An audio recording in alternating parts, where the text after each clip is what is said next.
परम सम्मानित मंच एवं प्यारे साथियों, शहीदों का सम्मान एवं विद्यार्थियों का वार्षिकोत्सव दो आयामों वाले इस कार्यक्रम में मैं लक्ष्मण बिश्नोई विद्यार्थियों से जुड़ा एक गंभीर विषय लेकर प्रस्तुत हुआ हूं।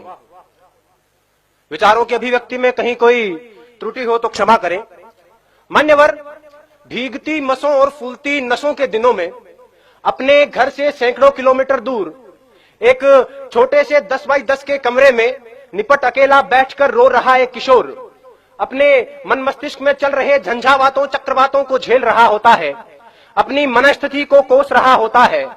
किसी छोटे बड़े सपने के खत्म हो जाने के कारण हर वक्त खुद को हीन समझ रहा होता है और उसके बाद वो एक ऐसा फैसला लेता है जिसे लेने का उसे कोई हक नहीं है।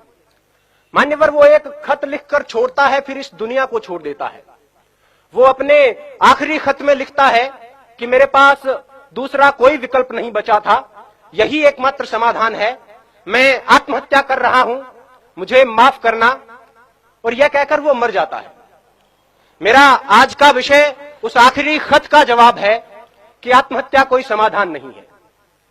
मान्यवर, सोचिए, जरा सोचिए, किसी कमरे में एक पंखे से एक रस्सी बंधी हुई है, उस पर एक लड़का लटक रहा है, उसके निर्जीव शरीर के निर्बल और शक्तिहीन हाथ पैर हवा में झूल रहे हैं, आंखें फटी हुई है, गर्दन की नसें टूट चुकी है और गालों पर आंसू की कुछ बूंदें सूखकर जमी हुई है।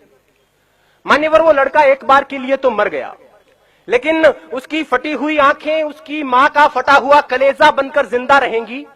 उसकी गर्दन की टूटी हुई नसें उसके बाप के दिल के टूटे हुए वो तार बनेंगी जो अब कभी झंकृत नहीं होंगे।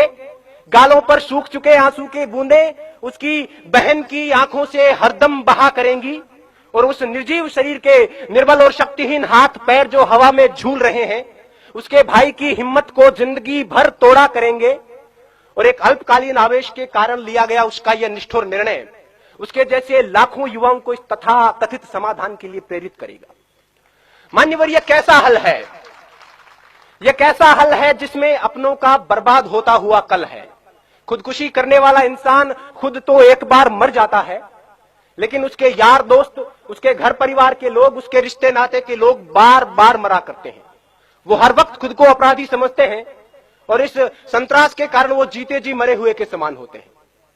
मान्यवर, मुझे यह विषय इसलिए उठाना पड़ा क्योंकि पिछले 2 साल में भारत में 4000, राजस्थान में 150, इस शहर में 9 और यहां तक कि इस महाविद्यालय में 5 विद्यार्थी खुदकुशी कर चुके हैं, जिनमें से 3 मेरे अजीज मित्रों में शामिल थे। और इनमें से लगभग 80% आत्महत्याएं छोटी मोटी अकादमिक विफलता के कारण किया गया आत्मघात थी।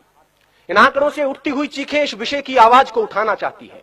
डॉक्टर्स और मनोवैज्ञानिकों का यह कहना है कि अगर उन तक सही वक्त पर किसी प्रकार की मदद, सहानुभूति और मार्गदर्शन पहुंचता तो उनकी जान बचाई जा सकती थी।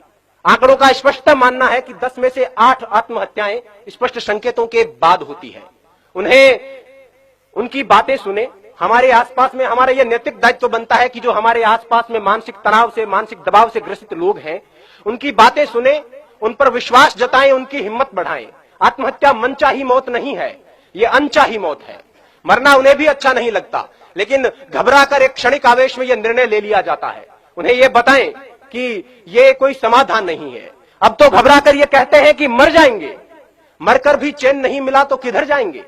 सही वक्त पर उन तक पहुंचाया गया मानसिक प्रोत्साहन उनकी जान बचा सकता है। जो खुदकुशी करना चाहते हैं उनके लिए मेरा यही संदेश है कि जब कभी यह लगने लगे कि अब तो बस आत्महत्या ही एकमात्र उपाय है, खुदकुशी ही एकमात्र समाधान है, तब अपनी आंखें बंद करके अपनी भविष्य दृष्टा कल्पना शक्ति से अपनी मौत का मंजर देखिए। अगर सफेद कफन ओढ़कर जमीन पर पड़ी अपनी लाश के पास शुद्ध बुद्ध खोकर बेहोश हो चुके अपने मां बाप, रोती कलपती बहनें और दहाड़े मारकर चीखता भाई नजर आ जाता है तो उनके होठों के तबस्सुम को अपने जीने का बहाना बना लेना। अपने शोक, अपने सपने जो आपकी मौत के साथ किसी और मायने में पूरे हो रहे हैं, उन्हें पूरे करने को अपने जीने का बहाना बना लेना। अपनी कला को विस्तार देने को, आगे के जीवन को निहार लेने को, दूसरों को उपकार देने को कोई भी बहाना बना लेना। जीने के बहाने लाखों हैं। अगर फिर भी कोई बहाना ना मिले तो जैसे बचपन में मास्टर जी की मार से बचने के लिए कोई बहाना गढ़ लिया करते थे, इस बार मौत से बचने के लिए बहाना गढ़ लीजिए, लेकिन मरिए मत। और वैसे भी अकादमिक विफलता कोई विफलता नहीं होती। विश्व नायक माने जाने वाले लोग कभी अपने अकादमिक क्षेत्र में सफल नहीं हो पाए थे। जिंदगी यहीं तक नहीं है, सफलता का पैमाना सिर्फ यही नहीं है। Mahatma Gandhi, Gurudev Rabindranath Tagore, Thomas Alva Edison, Newton, Steven Spielberg, Mark Zuckerberg, Sachin Tendulkar, Bill Gates अपनी स्कूल कॉलेज की परीक्षाओं में कभी सफल नहीं रहे थे, लेकिन जीवन में अपने अपने क्षेत्र में उत्कर्ष तक पहुंचे, पराकाष्ठाओं तक पहुंचे। अतः छोटी मोटी विफलताओं को दिल से न लगाएं, छोटे मोटे सपनों के पीछे जीवन बर्बाद न करें। गोपाल दास नीरज जी की पंक्तियां हैं कि छिप छिप अश्रु बहाने वालों, छिप छिप अश्रु बहाने वालों, मोती व्यर्थ लुटाने वालों, कुछ सपनों के मर जाने से जीवन नहीं मरा करता है। सपना क्या है? सपना क्या है? नयन सेज पर सोया हुआ आंख का पानी, और उसका टूटना जूं जागे कच्ची नींद जवानी। गीली उम्र बनाने वालों, डूबे बिना नहाने वालों, कुछ पानी के बह जाने से सावन नहीं मरा करता है। चंद खिलौने खो जाने से बचपन नहीं मरा करता है। कुछ दीपों के बुझ जाने से आंगन नहीं मरा करता है। कुछ मुखड़ों की नाराजी से दर्पण नहीं मरा करता है। कुछ सपनों के मर जाने से जीवन नहीं मरा करता है।